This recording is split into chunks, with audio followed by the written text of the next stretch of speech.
ఈరోజు మనం కాలమనే ఒక అద్భుతమైన, కొన్నిసార్లు అర్థం కాని విషయం గురించి మాట్లాడుకుందాం. ఒక అందమైన వ్యాసం స్ఫూర్తితో మన జీవితంలో కాలం పాత్ర ఏంటి, దాని అసలు స్వభావమేంటి అని కొంచెం లోతుగా చూద్దాం. పదండి, ఈ ఆలోచనల ప్రయాణం మొదలుపెడదాం. ఈ ఒక్క వాక్యంతో మొదలుపెడదాం.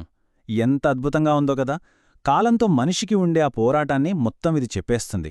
కొందరేమో కొన్ని క్షణాలు ఆగిపోతే బాగుండు అని తపిస్తుంటారు.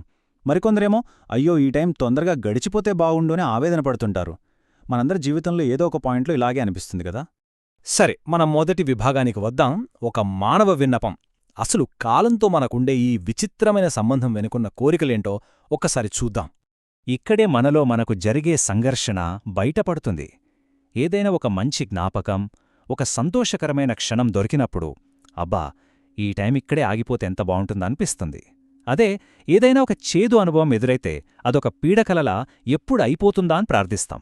అంటే మన కంట్రోల్లోకి కాలాన్ని తెచ్చుకోవాలని ఎంత బలంగా కోరుకుంటామో చూడండి. కాని అసలు సమస్య ఇక్కడే ఉంది. మనం ఎన్ని ప్రార్థనలు చేసినా కాలమాగదు. మన ఆశలకు అది లొంగిపోదు. దానికి మన సంతోషాలతో, మన బాధలతో అస్సలు సంబంధం లేదు. అది దాని పని అది చేసుకుంటూ వెళ్ళిపోతుంది. అయితే కాలం యొక్క ఈ గుణాన్ని, ఈ నిర్లిప్తతను అర్థం చేసుకోటానికి ఒక అద్భుతమైన పోలిక ఉంది. అదే ఈ నిర్లిప్తనది. ఈ ప్రశ్న మనల్ని ఇంకొంచెం లోతుగా ఆలోచింపజేస్తోంది. మన ఫీలింగ్స్తో దానికి సంబంధం లేకపోతే మరి దాని అసలు స్వరూపమేంటి? దీనికి సమాధానంలా ఇక్కడొక అద్భుతమైన నిర్వచనముంది.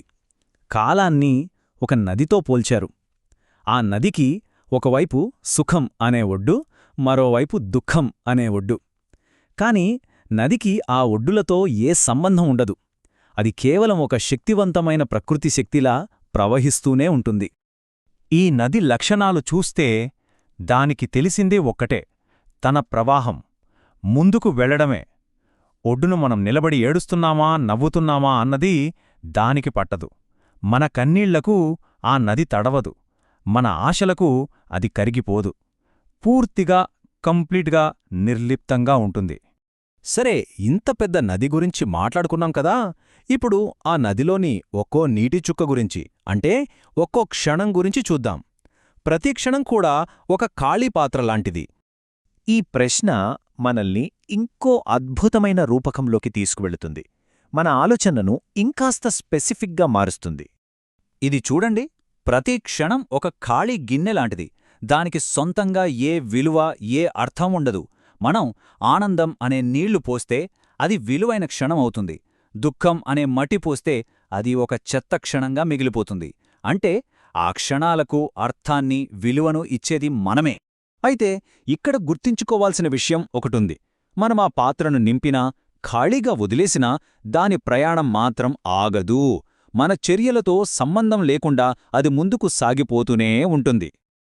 ఈ ఖాళీ పాత్ర అనే ఆలోచననే ఇంకొంచెం ముందుకు తీసుకువెళ్తే కాలం ఎంత తటస్థంగా ఉంటుందో చెప్పడానికి మరో అద్భుతమైన ఉదాహరణ కనిపిస్తుంది.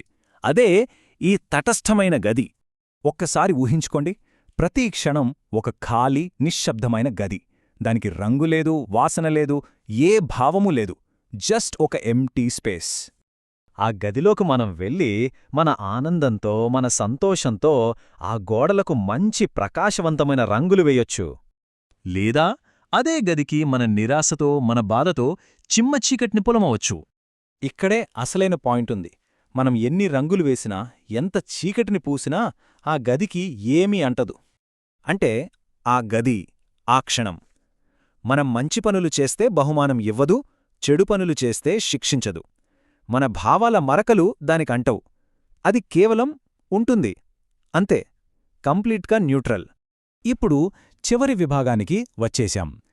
ఇప్పటిదాకా మనం చూసిన ఈ నది, ఈ పాత్ర, ఈ గది, ఈ రూపకాలన్నింటినీ కలిపి చూస్తే కాలం గురించి ఏం తెలుస్తుందో చూద్దాం. ఈ 3 పాయింట్లు చూస్తే కాలం ఎంత నిస్సంగమైనదో మనకర్థమవుతుంది. అది తన ఉనికికి ఏ అర్థాన్ని వెతుక్కోదు. దానికి మనలాగా ఏ లక్ష్యం, ఏ ఉద్దేశం ఉండదు. దానికి తెలిసిన ఏకైక సత్యం నిరంతరం మారుతూ ఉండటమే. దానికి మనమీద కరుణ, జాలి లాంటివి లేవు. అలాని క్రూరత్వం కూడా లేదు. అది మంచిదీ కాదు, చెడ్డదీ కాదు. ఇది కొంచెం కఠినమైన నిజం. అది మనల్ని, మన జీవితాల్ని పట్టించుకోకుండా దాటుకుంటూ వెళ్ళిపోతోంది. అసలు మనం ఉన్నామా లేదా అన్న సంగతే దానికి అవసరం లేదు.